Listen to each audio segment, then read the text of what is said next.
What's up, everybody? My name's Chance, and today we're going to be hopping back into the Treasure Constructed event. Today I'm going to be showing you guys a deck that I actually got to 5-1 with. It's mono green Stompy. Shocker, right? It's been making its way through ranked. It's been making its way through all the other constructed events. So I figured, you know what? Let's try mono green Stompy in Treasure Constructed and see how it does. And you'll see the little spin that I put on it since we're in Treasure Constructed. But first things first, let's go ahead and pick up this prize. We got Skewer the Critics already from our last event, but there is the Chemister's Insight art, and gotta say, I fucking love it. Yeah, just looks absolutely awesome. So we're gonna claim that prize there. I'm gonna show y'all the deck. Treasure Stompy right here is the one we used, and then we'll hop into some games. And yes, we will be starting fresh, but I wanted to show y'all that, you know, hey, this deck can hit 5-1. This deck can probably hit 5-0 for those of you that tweak it and are a bit more efficient with deck building than me, because I know I'm not the most efficient. A lot of times what I want to play ends up crowding up what I should play. So alrighty, sorry about that. So we'll go ahead and hop into the deck tech or the deck breakdown, and then we'll get right into our game. So kicking us off, you'll notice we don't have any 1-drops. We don't have any Lana Wars in this mono green Stompy, which normally would seem outrageous, right? But since we're in Treasure Constructed and we're creating a treasure token every single turn, then we kind of already have a Lana War down, right? We're getting a Lana War like every turn, a Lana War we can sort of use once and dispose of. So I decided, you know what? Fuck the Lana Wars. Let's not even worry about them. And since we're getting a new treasure every turn, we probably don't need as many lands, right? So I cut it down to 20 forest as well. And then we pretty much have the Explore package with the Merfolk Branchwalkers and the Wildgrowth Walkers and the Jadelight Rangers, which is of course always good. We have some Rabid Bites to remove some pesky opponents. Alright, sorry about that as well. I promise I'll stop having interruptions here in a minute. Nonetheless, we have 2 Blanchwood Armors. This is excellent on the Still Leaf if they have a bunch of smaller creatures out, or if you just throw it on the Ghalta, the Carnage Tyrant, anything that has trample, or if you have Goreclaw down, then pretty much any monster really, because Goreclaw gives any creature with power 4 or greater +1/+1, and it gets trample, so you know, pretty good on most creatures if you have the Goreclaw down. So I already mentioned the Jadelight, 3 Still Leaf. A Still Leaf is excellent. We're playing mono green, 3 mana for a 5/4, and it can't be blocked by creatures with power 2 or less. Yeah, sign me up, hell yeah. Excellent card. Moving us down, we have 2 copies of Thrashing Brontodon to deal with either mono red, which is excellent against mono red because then they have to use 2 burn spells to kill this creature that's really not that much value to us. Like a 3/4 is not that great up against most decks. You know, it's not like, oh no, beware the 3/4 Thrashing Brontodon. However, the sacrifice it and destroy target artifact or enchantment is huge. It's excellent. It can get back, you know, whatever creature may have been Conclave Tribunal or Ixalan's Bindings. So yeah, just a solid card. And if Thrashing Brontodon itself gets Ixalan's Bindings, because they're trying to be smart or whatever, you only have 2 copies in the deck, so it's not like you're losing out on a whole hell of a lot. So moving us down, we have 3 copies of Beast Whisperer, and I figured since we're playing almost only creatures, Beast Whisperer is going to be some great card draw mechanic, and I actually ended up working out pretty well last night in my run through of the deck. I ended up going up against a mirror of a mono green Stompy, and Beast Whisperer is actually how we won. We had more card draw than them, therefore we had more creatures. Our creatures could get bigger faster. So yeah, I think it's excellent, especially in the mirror matchups. We have 2 copies of Goreclaw, Terror of I don't know. Terror of something. Nonetheless, comes down as 4/3, makes all of your creatures with power 4 or more cost 2 less. So your Nullhide Ferox is only going to cost 2 mana. Your Carnage Tyrant is only going to cost 4. Obviously, it minuses 4 from Ghalta just for its power, and then plus the 2 from its effect. So it's essentially minusing 6 from Ghalta, which is fantastic. So yeah, just a solid card.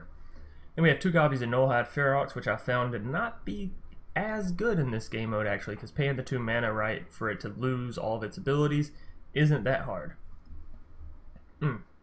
Moving us down, we have 2 copies of Path of Discovery. This is to help with the Explore package, and this is one of those cards, like I've said, that I just enjoy playing, so I'm going to play it whether I think it's good in the deck or not. And obviously I don't think it's very efficient having having said that. So moving us down, we have 3 copies of Gigantosaurus, just a big boy dino that's hard to take down, hard to get rid of. 2 copies of Carnage Tyrant, which is even more difficult to get rid of in a lot of scenarios than Gigantosaurus. And then we have 4 copies of Ghalta, the big boy Dino King himself, or is that Zakama? Is Zakama the Dino King? Either way, yeah, Ghalta is going to be finishing out our deck. So that's going to be our mono green treasure Stompy deck. We're going to hop right into game 1 here. Lockhart 76 will be our first foe here. And that's a decent hand, right? If we get Gigantosaurus down, Ghalta only ends up costing 2. So, and maybe we can go Beast Whisperer into Gigantosaurus into Ghalta, draw some crazy amount of cards, have some crazy beasts down. Ooh, and a turn 1 Wildgrowth Walker into a turn 2 Jadelight Ranger. Sign me the fuck up. Awesome. Now, the one deck we did end up taking a loss to yesterday was a mono blue deck, and I believe it to be the classic meta mono blue net deck. At least from what I saw of it, it was. So, Smothering Tithe. That's interesting. I wanted to see a version of that decline. We have bigger things on our mind than a Smothering Tithe. Sure, it gets some more treasure tokens, but that's okay. Branchwalker. I'm actually going to graveyard that. We're looking for land. Okay, we got it. Yeah, we really need the land so that way we can actually summon the Gigantosaurus and the Ghalta. Get them down on the board, get them swinging in. Hopefully in this game sooner rather than later, as the Smothering Tithe does worry me quite a bit. So, come next turn, we could either play the Jadelight Ranger or the Beast Whisperer. We played the Jadelight Ranger. It makes Ghalta playable on the next turn, I think. Which honestly might be better than going like Beast Whisperer into all that. Our opponent's playing Azorius Artifacts, it looks like. I don't know how much Gearsmith is actually good in this, but I guess we'll see. There's a Conclave coming down, probably on the Wildgrowth Walker. Yes, indeed. So we probably will just go with Beast Whisper since we can't get the bonus effect. Resolve. Decline. And yeah, might as well just go with the Beast Whisperer. Next turn we'll be able to play down our Gigantosaurus, get some card draw out of it.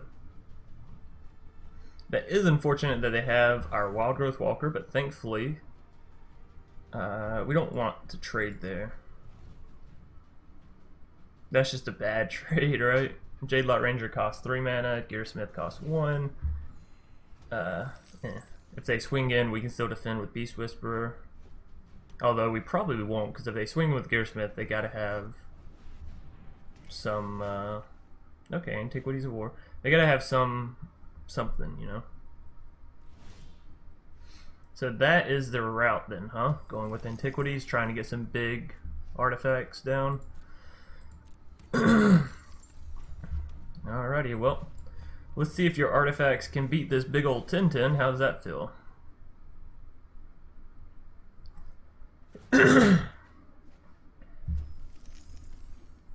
So, obviously we're helping their Smothering Tithe every time we do something like that, but we'll just have to accept it.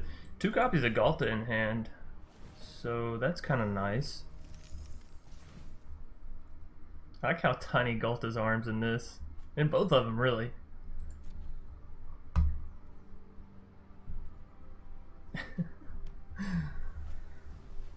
Alrighty, so next turn our opponent's going to have a hell of a lot of 5/5s that we're going to have to defend up against, right?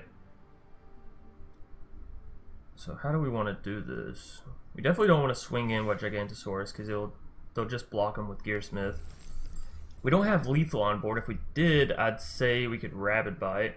Decline.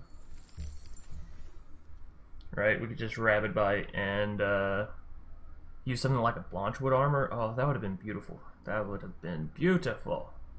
Okay, so how much mana do I have? I actually have 6, which is exactly enough for Carnage Tyrant.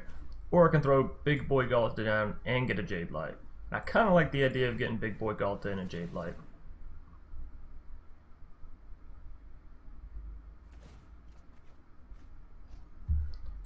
Wildgrowth Walker. Alright, well, that's pretty good too. So we're probably going to go Wildgrowth Walker, Rabid Bite then, right?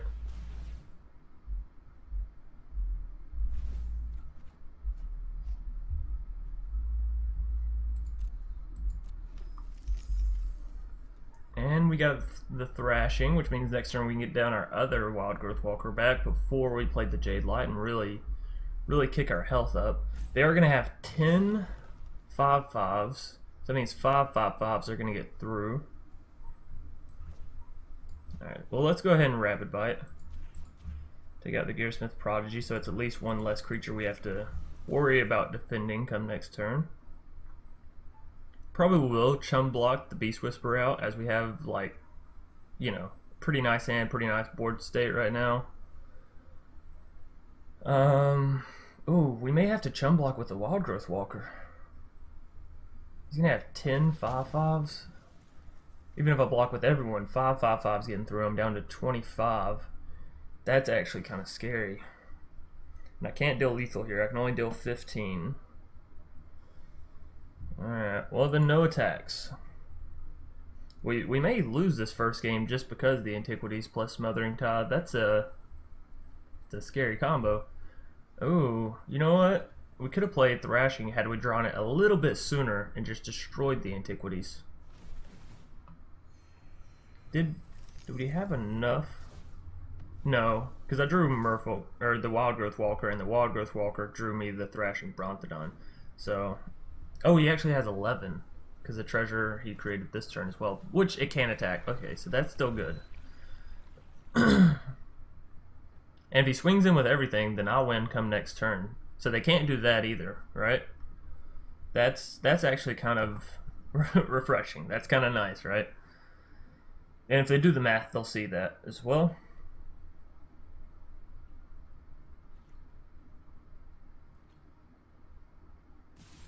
Oh, they're doing it. Alright, so then we are going to sacrifice everything. Let's destroy his Fountain of Renewals, for sure. And then let's just chum block the rest, right? So that's going to deal 25 to us. We'll be left with 1 health, and they'll be left with 0 creatures. We'll still have our Ghalta plus our Gigantosaurus. They don't have any cards in hand to buff up their creatures. So, yeah, I think we win.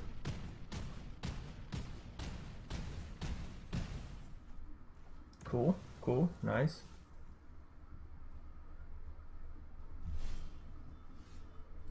Alright, that's going to be the GG. All because of 1 health. Alright, so let's just go ahead and swing in and get this game over with. Oh, actually it's not GG. I don't know how to count, I'm sorry. We're only going to deal 22 damage. How did they had 3 Fountain of Renewals? I'm confused here. I was fairly sure that I'd blocked out every Fountain of Renewal they had. Maybe they had it in their hand and that's what they played was a fountain. I'm not quite sure.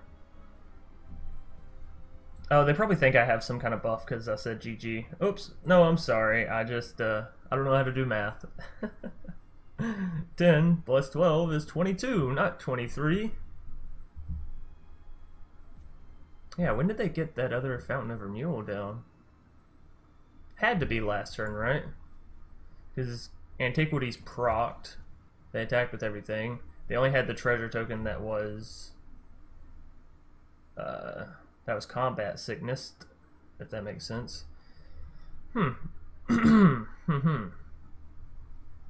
Okay, well now we're just getting roped by Lockhart 76, which is a shame. Like, you come into this and you try to play a janky deck, and I understand that you get frustrated because you were off by 1.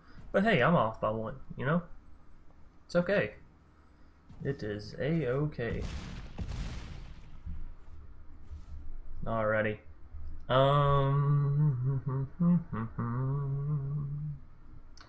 We can't play the Thrashing and play Jadelight.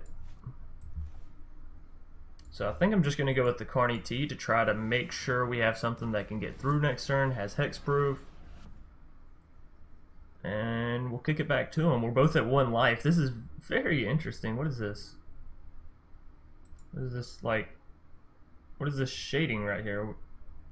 Do y'all see that on your screen as well? It's like the card art's shadow never left the field. That's odd. Anyways, waiting on our opponent now to do something. Anything really. So how's y'all's days going? How's y'all's Saturday going? I know most Saturdays I'm working really early, but they drew a land. You're telling me there's a chance. Even if they draw another Antiquities of War, yeah, Sai's not gonna save them either. So that's gonna be the GG in this game 1 here. Thank goodness we were able to pull it out, otherwise I'd have felt super like an ass for saying GG early. But I thought we had him. It wasn't like I was saying, haha, we got you now.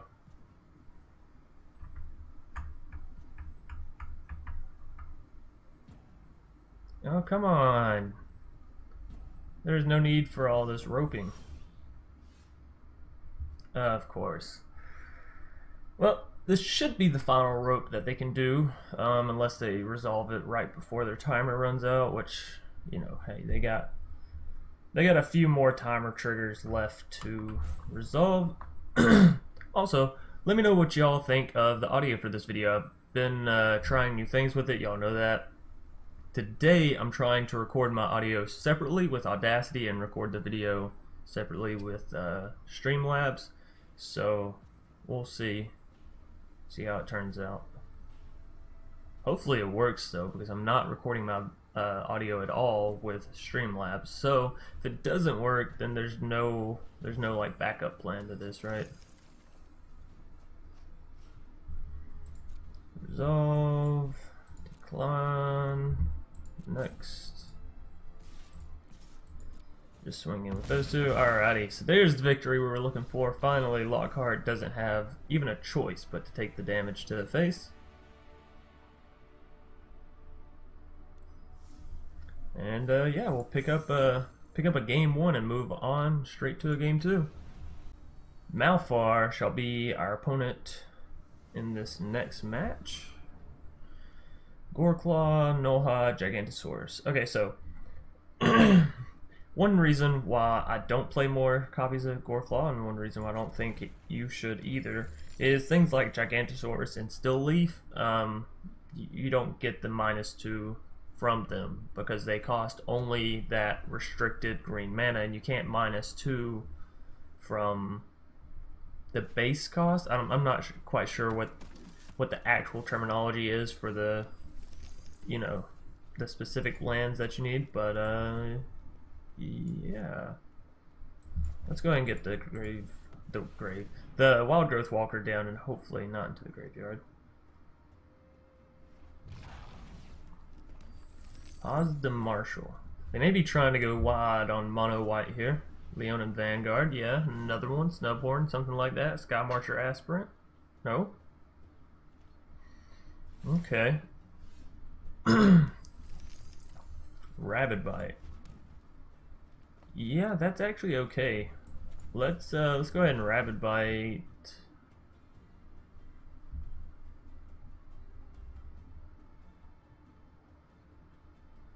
Let's Rabid Bite the Marshal.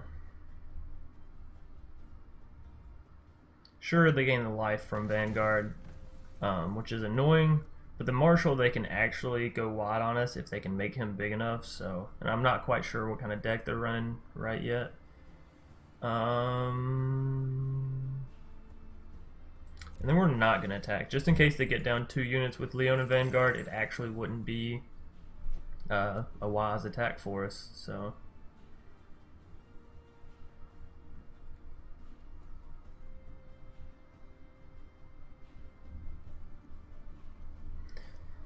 come our next turn, we'll be able to go ahead and get Divine Visitation. I like it. Okay, so removing the Marshal was definitely the right play there.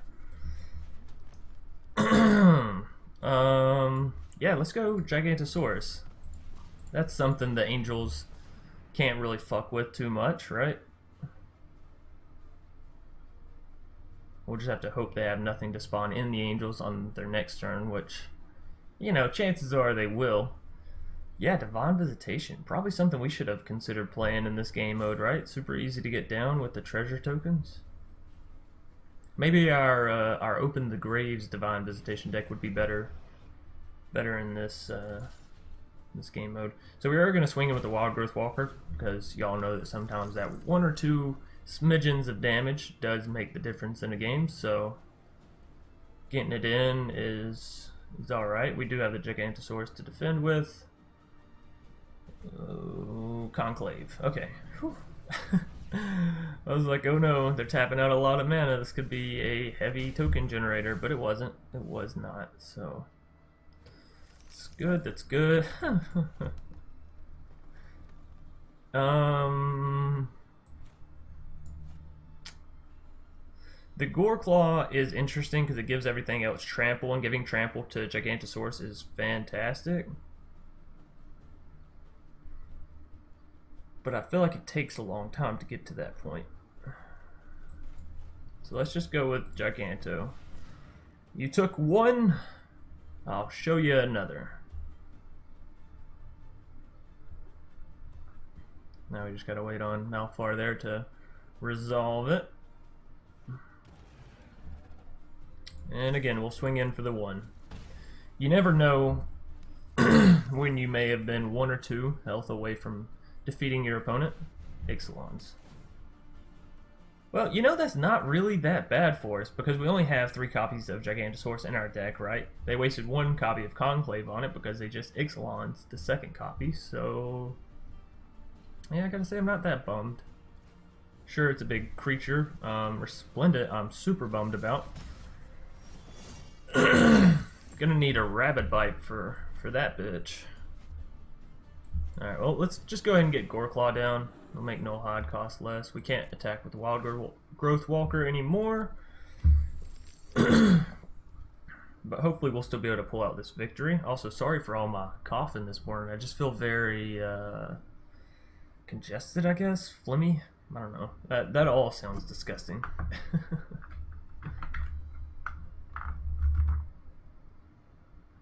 Alrighty. Come on, Malphar. I'm trying to have a magic game here.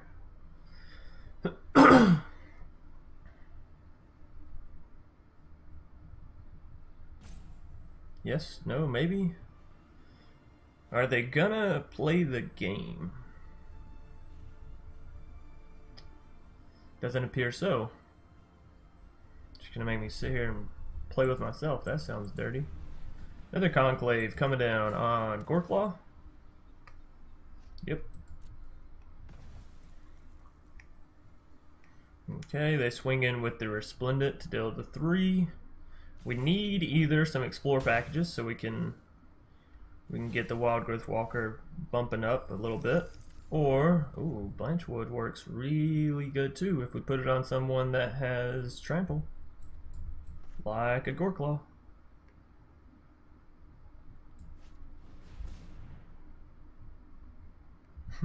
You know this person has to be super salty. They conclaved my Gigantosaurus. I played another one, so they Ixalan's it. I played my Goreclaw, so they conclaved Tribunal it, and then I play another Goreclaw right afterward.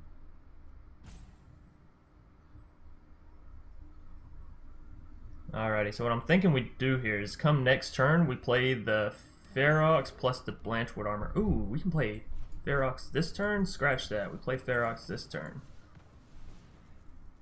Sure, we'll have to pay the 2 before we cast down the Blanchwood Armor.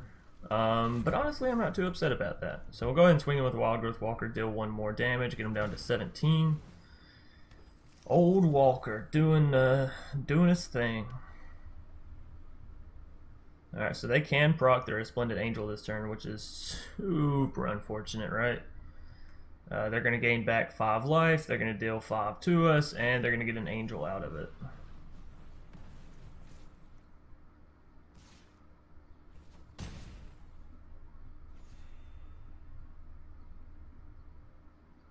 Alrighty, we really need a Rabid Bite.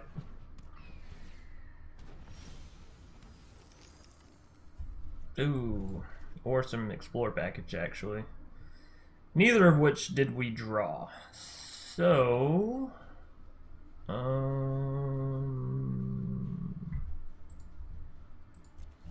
pay the 2 there. We'll pay the 3. Then we'll swing in right like so and give the Nullhide Ferox trample. Now he can defend the Goreclaw with the angel and kill it, but he decides not to. Am I missing something here? Oh, they have lethal. Oh no. Okay, so game 2 we're gonna be picking up a loss. That's unfortunate. They pump the Resplendent. She deals 5. The angel deals 4, and then the healer's hawk deals 1, which is altogether 10 damage. Ah. So mono green Stompy getting taken out by the aerial flyers of mono white. That is unfortunate, but you know, it happens. So we'll move on.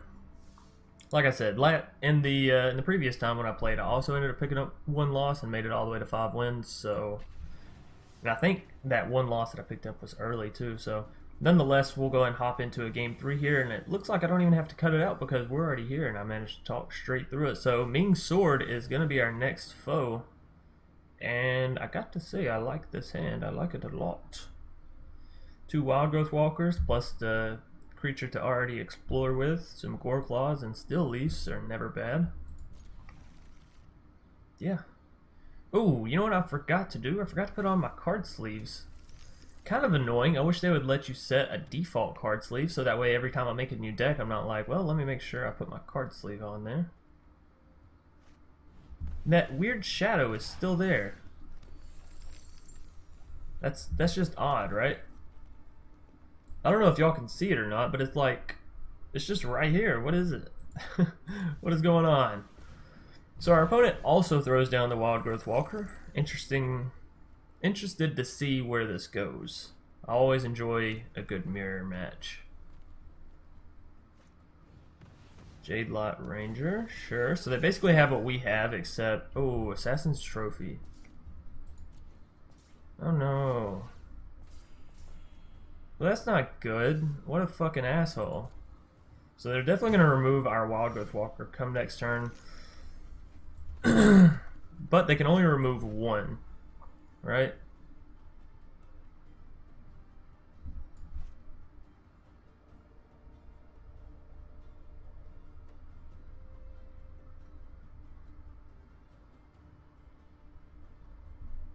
Okay. Let's play our Still Leaf down, because we don't want to play another copy of Wildgrowth Walker, as it can't really do much. However, throwing Still Leaf whenever they have the Assassin's Trophy sort of gives them another target, right? And they should, obviously, Assassin's Trophy here. Okay, and they're going to take out the Still Leaf, so that's really good. Now, does mean on this turn we could play a Wildgrowth Walker plus a Jadelight Ranger if we wanted to. We're not going to block that. We'll go down to 10, happily. Very happily. Now, we can play both Wildgrowth Walkers. And yes, this is going to be very, very risky. But I'm okay with that. So we're going to play down both of them. And then we're going to wait. We're going to swing in for the 1. Because again, you never know when that 1 damage just might be all that you needed. Hopefully they don't have any way to explore or take out our creatures here. Otherwise it will all have been for naught. Llanowar. You know, I really don't think Llanowar is a good card in this game mode. It just doesn't bring enough to the table.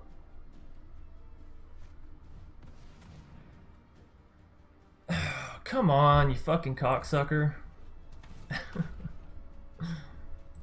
I hate people.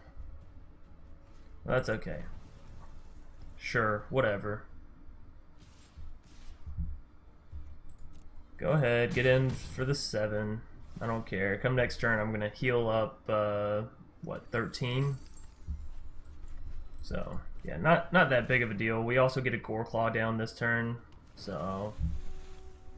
Like I said, I'm not too worried about it. I've just wanted all 3. I wanted all 3 Wildgrowth Walkers out, damn it.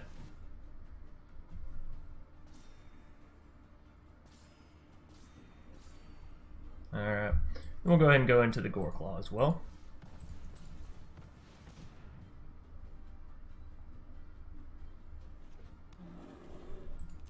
And we'll say no attacks. So this way our Wildgrowth Walkers can defend out their Jadelight Ranger and their Wildgrowth Walker. Carnage T, welcome to the party. Thankfully our Wildgrowth Walkers here are going to be too big to deal with for the Carnage Tyrant. So yeah, haha, in your face, Ming Sword.